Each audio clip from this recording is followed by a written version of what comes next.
Students from Tzu University of Science and Technology bring STEM to remote schools. A young boy urges people to go vegetarian with reason and compassion. Welcome to That Headlines. I'm Jenny Lee. Thank you for joining us. An associate professor at Tzu University of Science and Technology, Luo Shufen, brings the latest 3D printing technology to indigenous children in remote areas.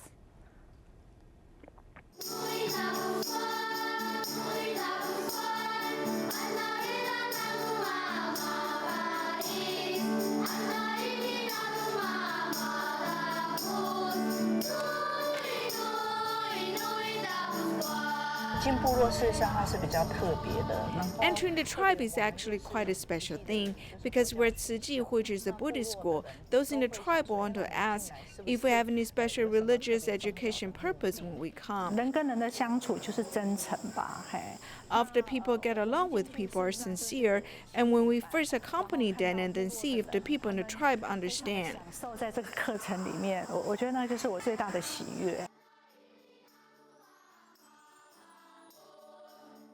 如果你们想要放颜色，要放在哪里？放在这里啊。对，那放完之后要按什么？对，要按着哦，持续按着，它颜色才会跑出来。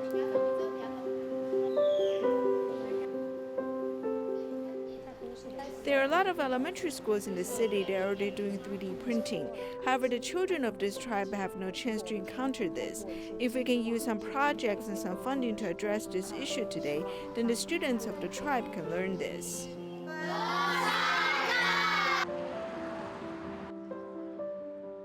I think 3D printing is difficult to use, but for me, it gives me a sense of accomplishment.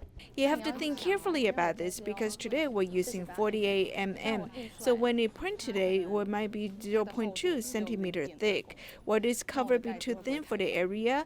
This is also a question you must consider. I never heard anything about 3D printing before the teacher talked about this in the class. I didn't know what it is used for. Then when the teacher introduced it to use and we got to experience it, I found it to be interesting. In fact, I haven't encountered anything like this. At that time, it was teacher Luo who told us to join the competition and then do these 3D prints. This isn't something that is normally associated with our undergraduate department when we go into rural areas and teach them. At that time, I felt that it was a very big challenge. Our children in rural areas have relatively scarce resources, but if we can overcome these shortages, we can catch up to the children in urban areas. If we have the same comparison basis and level playing field, I believe that we will also perform well, so I think it is possible for them to improve their lives.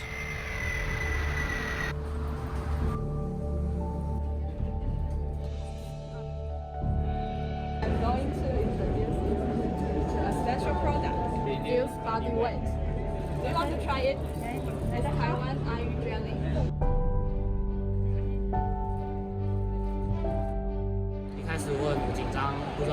At first, I was very nervous and I didn't know how to talk to the reviewers, but after I spoke to a few people, I became less and less nervous. The reviewer came and I was not very nervous. It went very smoothly, so this time I learned a lot. No matter what the results will be for us at this event, I think at least they learned something different. I think this entire trip has allowed them to experience something that they would not normally do for another 30 years. That is to say, for someone like me, I may have to wait until I'm 40 or 50 years old to participate in an international expo. But these children are just 13 and 15 years old. They were able to accomplish such a thing.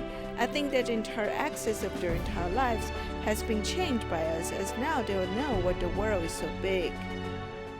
In Cambodia, Tzu cooperated with a local NGO, Union of Youth Federations of Cambodia, to distribute 1,000 bags of rice to 500 sanitation workers and their family. Here's the footage. The truck carrying Chichi's rice slowly drove into the Union of Youth Federations of Cambodia. During the epidemic outbreak, Chichi cooperated with local NGOs to host aid distribution. The first batch of 8 families was 500 sanitation workers. This group of sanitation workers usually cleans the park and collects garbage. Actually, their lives are generally difficult. Before distribution, the Union of Youth Federations has carried out adequate preventative measures. Chiji volunteers, on behalf of Master Zheng Yan, also expressed their condolences to these families. I, on behalf of our master and Chiji volunteers throughout the world, wish everyone good health and pass through this epidemic safely. No matter how many family members there are, volunteers gave 40 kilograms of rice to each household. This rice allows us to eat for a month, so our living expenses can be saved to buy other food. I really appreciate your help. I'm very glad to receive these 2 packages of rice, which are enough for our family to eat for a while. These people have made a great contribution to society. Usually we don't have a chance to thank them. So today we show our gratitude through giving them rice, which can also relieve some of their financial burden. 1,000 packages of rice were quickly distributed with the cooperation of the 2 organizations. It is believed that this rice of love can temporarily accompany them through the difficult times. Under Malaysia's movement control order, many parents are frustrated because they do not have the time or resources to help their kids with online learning. Here's some advice from a child psychologist. Take a look. To decrease the spread of the novel coronavirus, the Malaysian government has a movement control order until at least June 9th. The country's educational system from kindergarten to university has closed down, and the students have taken to online learning as their form of education. Though this new way of learning has been in place for more than 2 months, most of the parents are still sorting out the bugs. Such as single parent Suba, who has 3 children to raise. She has given up her cell phone so the kids may join the online learning. Of course, during this learning period, she's also come up against many obstacles. My phone is not good, it's old, so I can't connect to the teaching site. The teacher will use WhatsApp to send homework to the kids. I don't understand science or history homework at all, and I'll need to call the teachers to ask them for help. Meanwhile, this parent, who also has 3 children, is unable to find a balance between keeping up with the children's learning and the household chores. I don't know how to use it very much. The kids will ask the teachers themselves, and the teachers will help them. If they don't do their homework, the principal will call me. I can only spend time with their learning when I'm done with household chores. Sometimes when I'm making meals, they'll start playing electronic games. The homework I know I'll teach them, but those I don't, they will need to ask the teacher. A lot of their homework is hard. It seems common problems for these parents are that they don't have the equipment to facilitate the learning nor the time, to which Dr. Kimberly Kong of Early Childhood Education of Child Psychology from University of Science, Malaysia says, parents must fulfill their duty. I think, first of all, parents need to recognize that they like it or not, they have just been hired to become co-teachers. So parents need to engage with the school.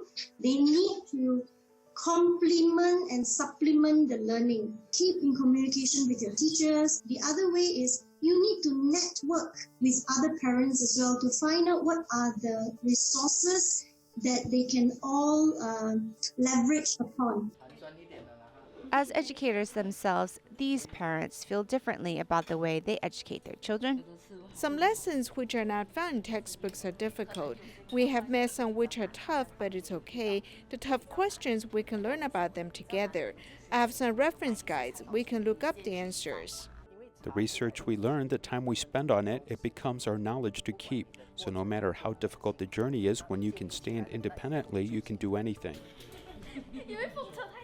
For the other parents who are very, very busy, let's face it, life is very, very busy, maybe more so during the lockdown. But I think parents need to carve out that time to spend that time with their children. You have to make sure that your child sticks to a routine. Parental monitoring and supervision is still very important. Education gives life to hope, Thus, a child's learning needs the cooperation of both the family and the school. To many impoverished families, online learning without a computer is out of question. A Malaysian Tzu Chi volunteer uses his knowledge and expertise to repair second-hand computers for students in need.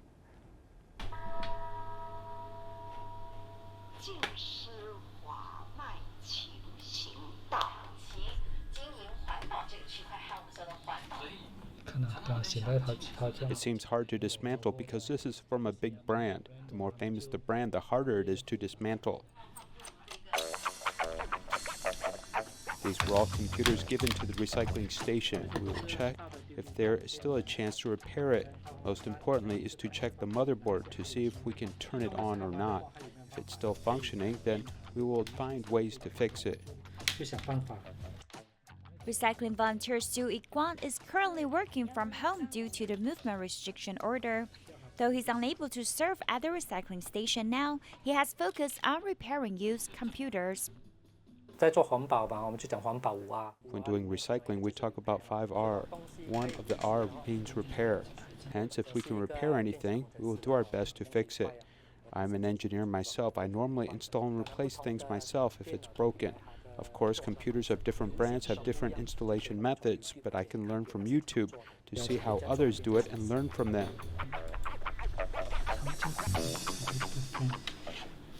Despite the complicated process of repairing computers, Su Ikwan persisted in his motivation to help children's education. Sometimes a computer can take many days to finish repairing. If I work on 5 computers and saved one of them, then I got a 20% success rate. It's not just about the computer, but for the children. We've been trying to help the impoverished, and the most important thing is education. This computer is not just a computer, but a chance that can change a child and a family.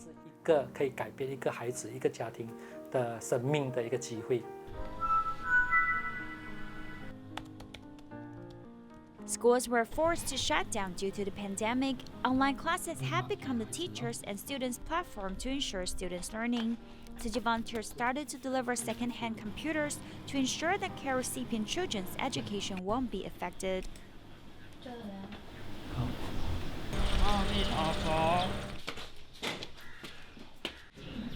Hello, Bakar Din, Nalini. 好吗? On this day, Tzu Chi volunteers deliver a second-hand computer for the care recipient children. Zoom is here. It's downloaded already. The Wi-Fi is also on. This is the Wi-Fi. This care recipient child is in 4th grade, the only child who understands Chinese in her family. Through interactions with Tzu Chi volunteers, she has gradually learned how to use a computer to take classes. Volunteers' patience and teaching have solved this family's urgent need. I don't know anything about this, and she would ask her teachers or classmates' moms when she has a problem because they are Chinese. She would ask them and study it herself.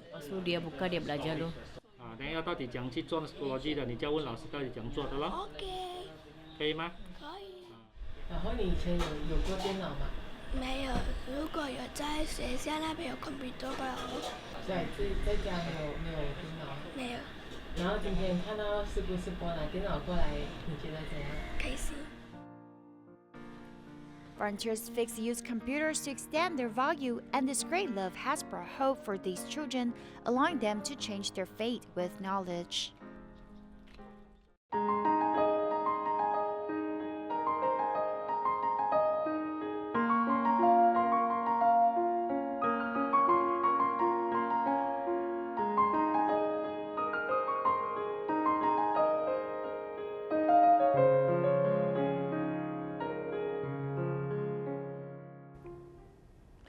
Li Cheng-en, a 10-year-old boy who has been a vegetarian since birth. He believes the vegetarian diet could help people get essential nutrition and foster compassion. He has promoted benefits of the diet to many friends and hope more people will become vegetarians. If you think that you won't grow tall because of a vegetarian diet or may not be so healthy, take a look at me. 11-year-old Li Chang'an is a very confident young boy. He is 155 centimeters tall and weighs 45 kilograms. He's already a vegetarian in his mother's stomach before he was born. Being a vegetarian allows you to get more nutrients, and also you will not kill sentient beings for meat. From youth, he has loved animals as he has a soft heart, as he can't bear to see animals hurt. At the fishing port, I heard everyone scream that there was an ocean sunfish on shore. They were all happy to see the fish, though when I went to the fishing boat, I saw that the fish was hung up and the whole body was covered with blood. He started crying as he thought, how could they let the fish die? I think he has a lot of human compassion. He usually cooks with his mother at home, washing rice and cooking everything together. His specialty is tomato with scrambled eggs. When he was a child, I fed him breast milk, and then when he started eating was vegetables and fruits. This is what I gave him, as he has exhibited normal and natural development on the growth curve. In fact, he has met all of the standards, and no one says his development is slow, and his mental ability has also become quite good. With a balanced intake of nutrients, Li Chang'an is not picky about his food, and he even eats bitter melon, which most children avoid.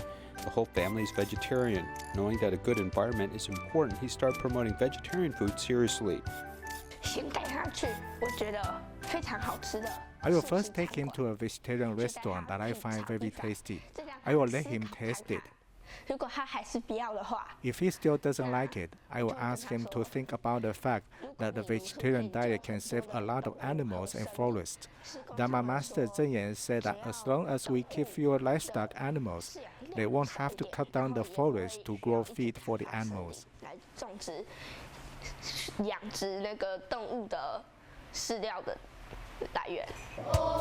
Chang'an participates in his school's martial arts club, cultivating good physical fitness. He still eats more fruits and vegetables and stays away from meat, as vegetarian food has been enough for him to be very healthy, which is proof that such a diet is good for all of us. In Tainan, Tzu Chi volunteers have come up with creative ways to promote vegetarianism. One is by preparing vegetarian meal boxes daily for the local government and communities. The other is to issue coupons for people to redeem at vegetarian restaurants. Cooking vegetables of various colors, Tainan Tzu Chi volunteers were making delicious vegetarian meal boxes. While the meal boxes were still warm, volunteers immediately delivered it. The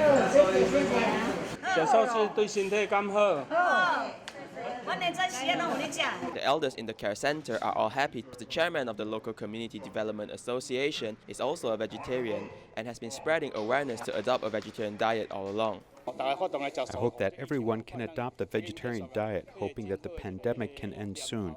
I think this is a good thought. Tzu Chi Shanhua Liaison Office provides 500 meal boxes each day for the local government departments and communities. Those who did not receive the meal boxes can also head to the restaurant to select dishes. Restaurant owners are also happy to see policemen buying takeout meal boxes using the discount coupons. Overall, this is all very good. No matter it's for the earth or economy, it's all very good. Some police officers even help their colleagues to buy vegetarian lunch boxes so that everyone can adopt a vegetarian diet easily. It's not very convenient for policemen to head out to buy vegetarian meals, but the vegetarian coupon provided by Tzu Chi has solved this issue. The vegetarian coupons allows the policemen who are on duty for a long time to be able to take their meals freely and also take care of their physical and mental health. Jiang Baole suffers from congenital hydrocephalus. His grandparents adopted him when he was just 5 days old. On his 10th birthday, Tzu Chi volunteers made a cake to wish him happy birthday.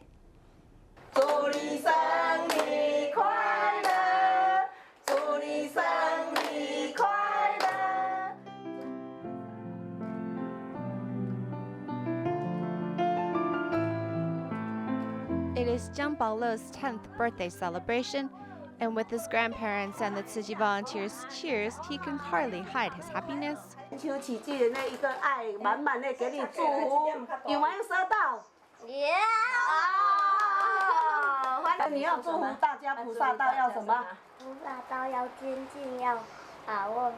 间先把我绑架。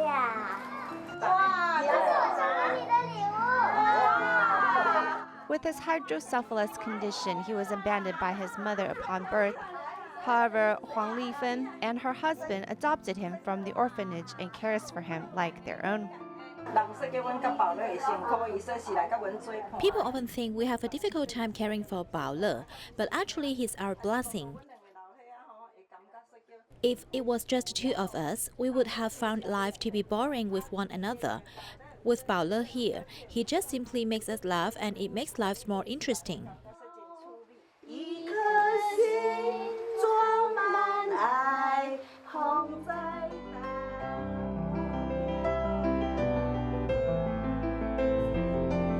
In 2015, Tzu Chi volunteers began caring for this family of 3, and the years of friendship has brought everyone closer together.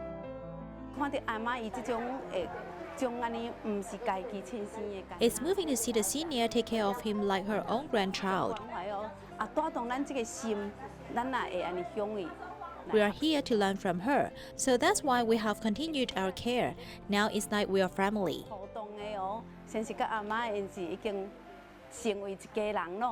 On the day of the birthday, Ling Hongnam brought her grandchildren to wish brother Bao Le a happy birthday. The 3 hold hands and make a wish together. 那以后会每天投竹筒吗？会。投竹筒要做什么？要就苦就烂。哦。就宝乐给我的。哦，宝乐为什么要拿竹筒给你啊？他要让我做善事。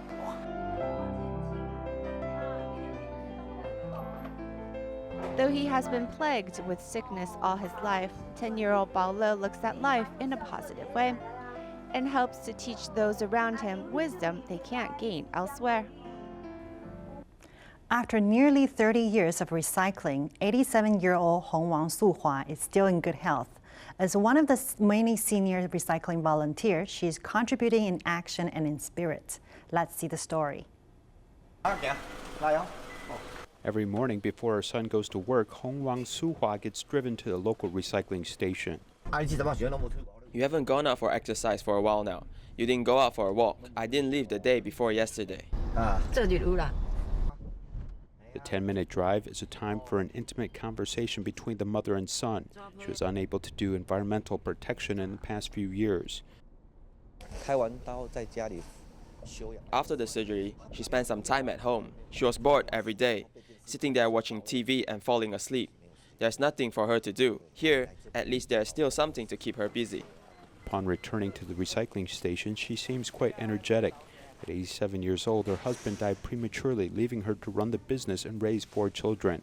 She lived a busy life, and her neighbor, Li Luhe, inspired her to do recycling together 30 years ago. If she can't sleep, she'll collect recycling. I said don't go so early. Sometimes it's too late to pick it up. As I also said, don't go too late. She's very hardworking, and at that time there was only 1 truck a month.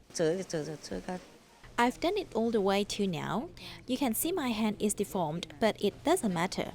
My hand can still move, and if it doesn't move for a while, it will become stiff. After decades of hard work, both hands are bent and deformed, but they bear witness that these hands have lived a fulfilling life. I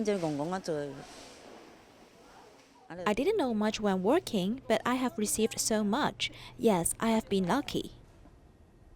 In Toronto, Tzu Chi donates PPE to senior citizen homes to support healthcare workers' fight against COVID-19. We'll leave you with the footage. Thank you for watching. See you next time.